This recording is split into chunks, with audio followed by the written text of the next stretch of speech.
Well, thanks for joining us here tonight on the Southeastern Sports Network podcast. A lot of excitement coming to you at the end of the 2024-25 athletic calendar season for Southeastern Athletics. So we thought we'd jump on here tonight and give you guys a little bit of a breakdown of what's going on as we make our way almost to the middle of May now, and postseason postseason tournament life and regionals for women's softball and men's baseball. So a lot of exciting times. Mark Willoughby joins me. I'm Robbie Rhodes. Happy to have you with us here tonight to talk about what's ahead for both the men's baseball team and the girls softball team.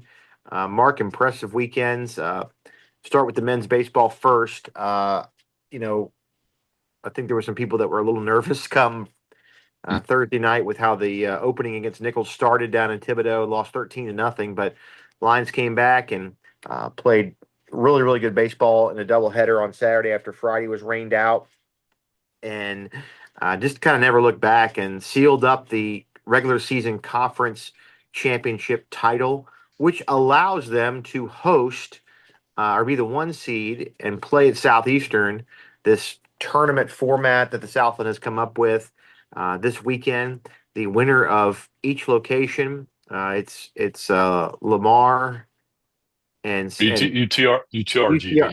Yeah, well, I'm saying Lamar, UTR.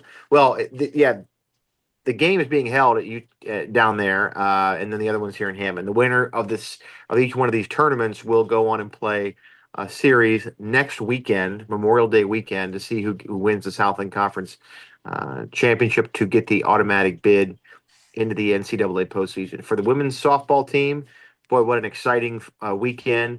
Mark, seems like it's McNeese and Southeastern for the last handful of years as the two teams that are on top of this league at the end of the year. They battled it out this year. McNeese got the best of Southeastern a couple of years ago in the head-to-head matchup in the not the playoffs, but the final series. This year, the Lions got it done in pretty amazing fashion. Thought the game was over. Thought McNeese had won the game, but they reviewed it and kind of changed the call, and they're marching on into the NCAA regionals starting here this coming weekend. So, Mark, your take on what you saw this weekend from both these teams as we make our way into an exciting stretch here in May. Well, I've said it before, but Saturday, May 5th or May 10th, 2025 is the date's going to live in probably Southeastern Athletic as we look back on this 10, 15, 20, 25 years.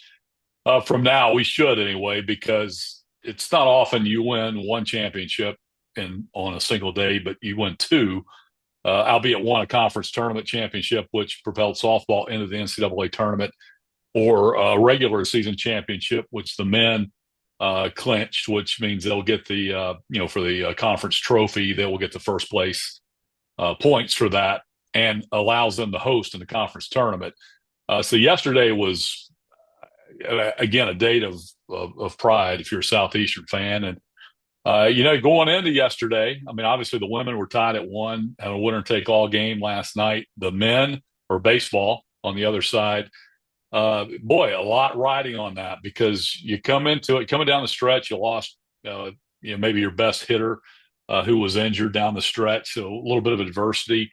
You're going to Nichols, a program that's had your number the last few years. You're going down there, they pop you, run rule you in that first game, shut you out, and all of a sudden you're staring at playing a doubleheader, and you got to win two to ensure hosting in the conference tournament. Not only that, you're also still trying to stay alive for maybe an outside chance and an at-large bid should you not win the tournament. So a lot riding on that doubleheader that was played yesterday. And I think you mentioned being rained out on Friday, I think really helped Bobby Barbier's team, because it allowed them a chance to kind of refocus, retool, all right, get their bearings and go in and load up, gave their pitching a little bit, another 24 hours to rest the bullpen. And then you had all hands on deck. And then, of course, you win a thriller in the first one, 5-4. And then you come back after that and you're just, really, playing for the championship, but you feel a big weight off your shoulder, and they just poured it on and did what Southeastern teams have done all year. And that's just pound the baseball and won 2 out of 3 over a team they should have beaten 2 out of 3. And of course you get the number 1 seed now and you get a chance to host. And you mentioned 2 4-team pods, the 1 and 2 host at home. And Southeastern's the number 1. They'll take on UNO, who has beaten Southeastern one game this year, beat them on a Friday night in New Orleans. Southeastern came back and won two to take that series 2 out of 3. But then McNeese has beaten you 2 out of 3, and then Northwestern State are the other two in this pod. So it's Texas versus Louisiana. You have all Louisiana teams in the Southeastern pod, all Texas teams in the UTRGV pod. And the Southland Conference this year has been as good as it's ever been. Competitively speaking, you're looking at I think 5 programs in the top 80 in the RPI, so that's not often that happens. And you have 3, maybe 4, or 3 clubs, I think for sure, that have a chance, at least a chance at an at-large bid. Lamar already has 40 wins. UTRGV is the highest ranked in the RPI, and Southeastern has been up there all year. They're in the top 50, 52 with 37 wins. So if Southeastern could get to 40 wins and not win the tournament, does that help their case? Lamar already has 40 wins. If they can get to a championship level, maybe win their pod, and should they lose in the ultimate championship part of it, the 2 out of 3 part, do they get an at-large bid? So there's a lot riding on this conference tournament for everybody, and really the format helps because it allows. But what it does is, does it kill your RPI? If you lose early. In other words, you got better teams playing each other, and then you get a chance for the 2 top teams to play each other and build up some RPI points. So that's kind of the baseball bracket part of it, or tournament part of it. And of course, the women yesterday or last night may be as good a softball game as I've ever watched. It may be the best game played in the country this year. We'll have highlights rolling as we talk about that game, and just the twists and turns and the reviews. There were multiple. I thought the umpiring was great. I think they got most of the calls right. There were so many bang calls that had to go to review, and some of them were upheld. And of course, the big one was overturned, and that was in the bottom of the 7th inning when Southeastern looked to be out at second base originally. Had the dog pile almost by McNeese. They're on the field. They go to review, and the call's overturned. Southeastern had new life, able to punch in the tying run, and of course load the bases and win it on Briley Ford's walk-off. So a lot to talk about, and that's why we're on here tonight. Yeah, we talked about earlier in the day. Interesting looking at this bracket. You have a Texas side and Louisiana side, basically, on the baseball side. And jumping back into that, Mark, real quick. UNO is gonna be a tough out. Northwestern State is, had some really, really good baseball played this year. The Lions handled them pretty nicely when they played back at the beginning of the season. But McNeese is tough. We know Justin Hill. We know what kind of program he runs. And I tell you what, he's got some good pitching, as you would expect, that I think could give the Lions some tough times if they saw them come Saturday, Sunday in the championship of the Hammond location bracket. I think UNO is going to be tough, but I look for the McNeese Arms to give Southeastern the toughest spell here over this weekend. Well, they have the arms to match up with. Southeastern is a left-handed dominant lineup. That's where most of their power is, and obviously Salvaggio is a right-handed hitter, but Licciardi's a right-handed hitter. But most of your bigger bats are left-handed hitters, and McNeese has some left-handed pitching to counteract, and we call it the kryptonite, which can counteract a potent lineup like Southeastern has, which is as dynamic as any Southeastern lineup in recent memory. Obviously, last year, set a record for home runs. Of course, you got to go back to the 1990s when 97, 98, 99, when Southeastern was hitting 80 home runs a year, 83 home runs, and of course that wasn't the case around here for a long time. It was speed and try to win bunt, run, steal bases, and kind of steal runs that way. And of course, Bobby Barbier comes in here, changes the dynamic, and now all of a sudden, this team can flip a game around in a hurry with 1 or 2 swings of the bat, and they've done that this year. And so Southeastern, but the thing about this ball club, Robbie, for me, and the reason why I think they're so good, I think this is the best team in the league. I think I've had a chance to watch everybody, and looking at it from my old hat perspective as a former pro scout, this Southeastern roster has more weapons. They're better in all 3 phases. They have power. They can run when they want to. They defend well when the ball's hit. They catch the ball, fielding a high percentage, and they pitch well. Consistently one of the highest earned run averages in the country. Got a Friday night stalwart and Brendan Stuprich, good arms on the weekend. Some guys coming out of the bullpen. So I think as a team collective, this is the best team in the league. Now, the league's good. UTRGV has a good team. Lamar's outstanding. They can really swing the bat. And, McNeese is good. Been good for a while. And now here's Northwestern State and even HCU kind of hiding out there. They're not bad. And they've flashed this year. Northwestern, kind of the sleeper Those team. are. We went over to Houston, Mark. Those were some tough baseball games. We got out of there winning 2 of 3, but man, it was pitcher's battle, and especially the Friday night game was a good baseball game. I think both pitchers pitched tremendously. So you're right. Anybody can. I mean, I think Lamar is the favorite coming out of that side right now. If you kind of look at it on paper, but well, I mean, it's hard to think, make anybody the favorite over UTRGV at home when they average, 3,000-4,000. Yeah, that's true. That's true. You have to look at that dynamic. I mean, because they are true. home and but I do think Lamar is probably a better team on a neutral site. I think they probably win more. They play 10 times. They probably win 5 or 6 of them at least. But UTRGV is very good. Southeastern called them at the right time. Kind of blew them out a couple of games, and then UTRGV came back and won the Sunday game. But make no mistake, they're a very good program. They've had some good wins this year. But this is a league that it's hard to sweep anybody anymore. I mean, obviously, we'll look at UIW, Southeastern. I think lost one. I'm not looking at the schedule, but I think they dropped one to UIW. So, I mean, they finished at the bottom of the league. It's hard to sweep in this league. That's why the sweep against Northwestern State was huge for this team. But you win 2 out of 3. That's a good win. That's a good weekend. And Southeastern got that this past weekend against Nichols, and they've had a couple of sweeps. So that's why they're the number 1 seed, because they have been able to sweep some people and have avoided getting swept. That's the key. The key to winning any league is you got to get some sweeps and not get swept. And if you can avoid that, you got a chance to win it, or at least finish in the top couple of seed, or top couple of places, and get a good seed in the tournament. Well, Thursday night at the Pat, UNO comes in for game 1. Southeastern and UNO should be an exciting atmosphere out there in Hammond, as it always is for baseball and postseason baseball. We had a chance to host some of these tournament games, Mark, over the last handful of years, and they've always been exciting. They've always been great atmospheres and great crowds. So I would assume, not assume, I know Lion Nation will show up on Thursday night and through the weekend to root this team on and hopefully get them out of this first weekend of this conference tournament setup, and then set up hopefully a winner take all thing next weekend, which would be a lot of fun. Well, I think this is going to be probably one of the best atmospheres for a conference tournament we've had, just simply because you're the number 1 seed. You're hosting here.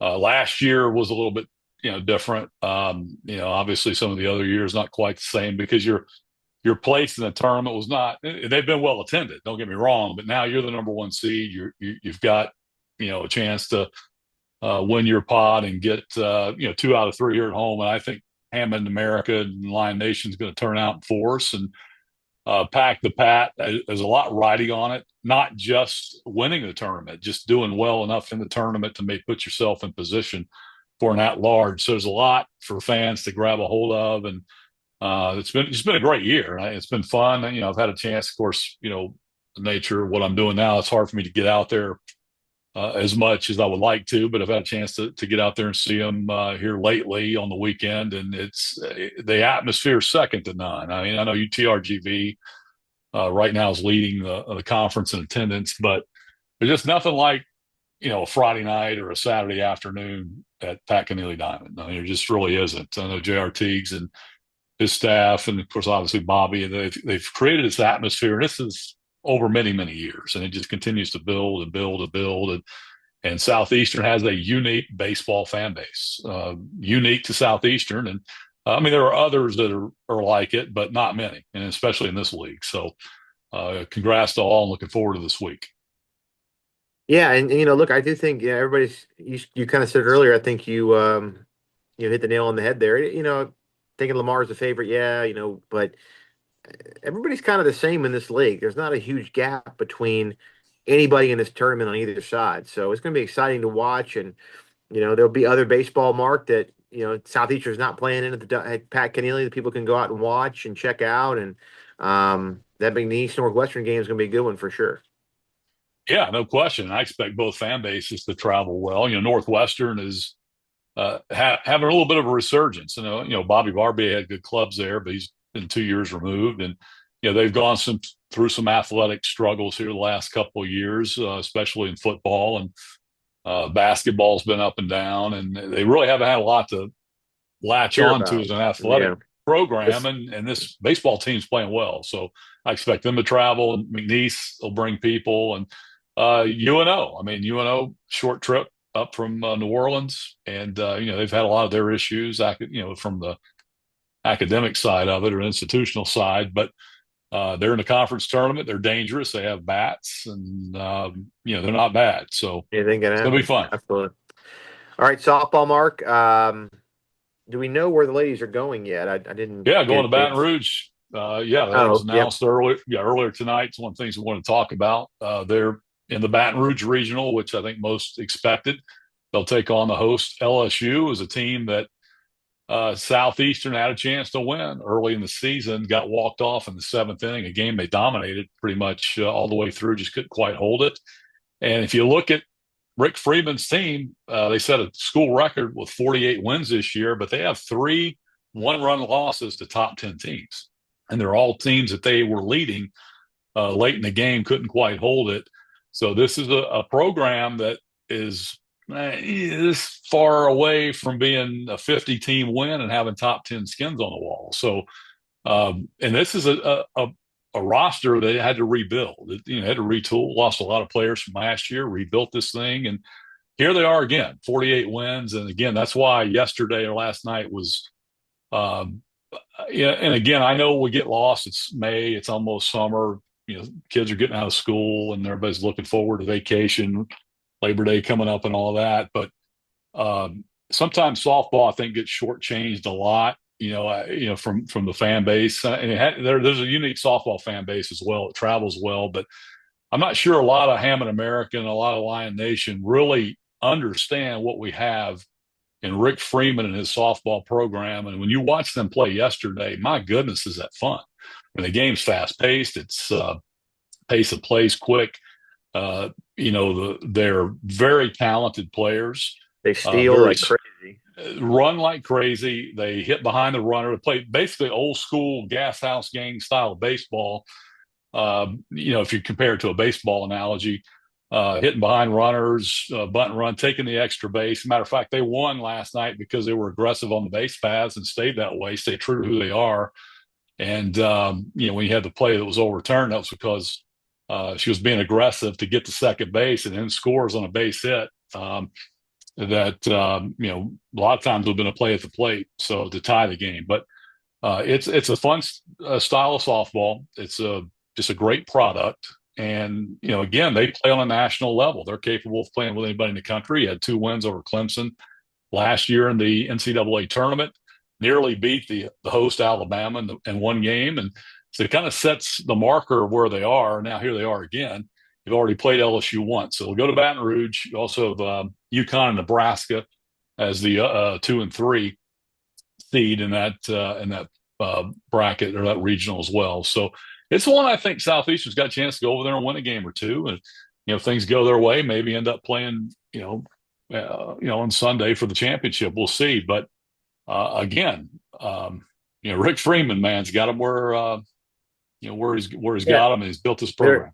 they're kind of baseball's you know football and baseball are the biggest attractions on campus on a consistent basis from a fan perspective. I think baseball could almost be the one of the more hot commodities on campus year in and year out. So you kind of forget softball with it going on side by side. They're up there in North Oak Park, kind of, I won't say hidden away, but they are to some degree, not on campus.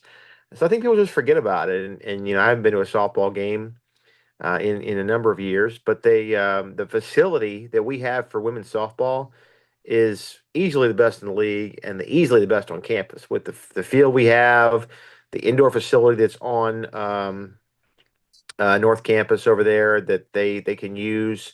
The indoor hitting and stuff. It's just it's great. It's a good thing to recruit to, and he's taken advantage of that and done a great job bringing in great players here to Hammond. No doubt. Again, like you said, they have what was the old Hammond High School gym. It's been converted to an indoor facility for them, which nobody else has. You have a turf uh, uh, diamond or softball field. You got a video board. They've done a great job with the grandstands and really taken that over as their own at North Oak Park. And again, it's just built quite a brand here. And it's a shame more people aren't aware of it, honestly. And the more I think about it, of course, we're as guilty as anybody, but uh, just again, what he's done in this program, and he loves being in Hammond. Hopefully, he sticks around. But obviously, you got to think people are going to be ringing his phone with as much winning as he's done. But I know he loves it here, and I know he knows he can win here. So hopefully, he sticks around for a few more years and continues to build this program and make us all proud. But it kind of leads to my next thing, and of course, it's hard to run an athletic department in a mid-major, with the budget and all the constraints. But take your hat off to Jay Artigues. You look at it, Rick Freeman, softball's winning, Bobby Barbier, and baseball's winning. Those are two of his hires. Ayla Gazzardo, who's moved on to McNeese, did a great job with women's basketball. She leaves. He goes out and hires Jeff Dow, who's a very well-respected coach, not only in the Southland Conference, but around the country. And he's available, so he jumps right on it, hires him. David Kiefer's done a good job getting basketball. They're winning, 17, 18 games a year, and hopefully a chance to take that further. Frank Selfo, probably going to be a first ballot Hall of Famer as a Southeastern football coach, 3 playoff trips, got a great club coming back, a chance to be kind of sneaky in the fall. I think they're going to be really good. So overall, the athletic department is doing very well competitively on the field. There's some new facilities hopefully coming online here soon. It's been a big source of contention, but not without folks, like Jay and Dr. Wainwright and everybody in the community trying to get that on board. And so just hats off to Jay and the job he's done. I know he's the committee chair for the NCAA baseball tournament. He's got a lot on his plate coming up, and just wanted to give him that shout out. No, definitely. The hard work's in the results, and you're seeing it. With what's transpiring. Coach Artigues, he knows baseball, and he had his eye on Bobby Barbier as a guy who was an up and comer, a guy who could really take this program to new heights. And in year 2, he's already on that way, and it's a lot of credit to Coach Barbier. It's a lot of credit to Jay and what they're trying to do, and a lot of excitement here as we make our way through the month of May and postseason action in women's softball and men's baseball. So should be a lot of fun. Mark, your closing thoughts. Well, again, like I said, a great time to be a Lion fan. That's kind of one reason we haven't been here in a while. We haven't had a podcast and since I guess signing day back in football, but a lot's happened. We've got 2 basketball programs, basically finished their season, and then of course, tracks, golf, and then there's all kinds of sports in the spring and Spring football. Spring football. Now we haven't even talked about that, but I had a chance to get out there, You can't a talk few about times and talk a little bit. I mean, the thing is, in today's world, anything that's out there in public, people come and poach your players, if there's it. Yeah. anything positive said about your players. So that's something you have to worry about. It's hard to promote your team, especially when you don't know who's going to be here. If you're afraid somebody may jump in the portal or somebody may throw some money at them. But I can say this, and we'll say this, it's a very talented roster. Matter of fact, it could be as deep as I've seen it in a long time on both sides, especially on the line of scrimmage. There's a lot of athletic players on the back end in the secondary. I think they're upgraded at the skill position, specifically quarterback. And I just think overall this has a chance, especially compared with the schedule. It's a little bit more manageable than last year. It's laid out better. You got a chance to do a lot of damage this year, win a lot of football games, put yourself in position to get back to the playoffs. And I think that ought to be the standard. coming in. Now there's some work to do. Still have to add some pieces. I think they're still out there shopping for a couple of fill spots, but by and large, this is going to be a really good football team. Yeah, there's no doubt about that. And you look at that schedule, Louisiana Tech. I mean, we have not had our chances, but we haven't gotten over the hump of beating an FBS. But I tell you what, Louisiana Tech's a team you can go in there and compete with. Team that's had a bad year last year. I know they probably hit the portal as hard as they can, but we'll see what they have on the docket, and then you have some winnable games. So I'm excited about it. It'll be August before we know it, Mark. Just basically 3 short months away, and we'll be getting ready for the 2025-2026 athletic Yeah, calendar and football season to start off. well, it's never too early to talk about football, but you Uh, mentioned La Tech and opening up with them. You just don't know who's going to be on whose roster. right. We're in May and nobody Yeah. knows exactly what you're going to see. So you like to think that La Tech is in a transition. But hired Sonny Cumby, and they've struggled here the last couple of years. And a lot of times when a school has bad seasons back to back, they go out and load up. They go out and buy what they need, especially now in the portal. So who knows what they're going to have? But you think you got a chance. You've played competitively there a couple of times. Had a chance to win the last time you played up there in 21. Good roster coming back, and you never know. It's opening the season, and but regardless, you got Mississippi Valley, you've got Murray State. Go to LSU. That'll be LSU. You know how that goes, and then the conference lays out for you until you get to the back end when you got the gauntlet at the end, and most of that's on the road. But again, even with all that, this team's got a chance to win 8-9 games, I think. That's it, Mark. It's going to be Or an more. exciting time, and hopefully you can get over that hump and win the league and get in the playoffs this year again in football. We'll keep our eye on men's baseball, women's softball.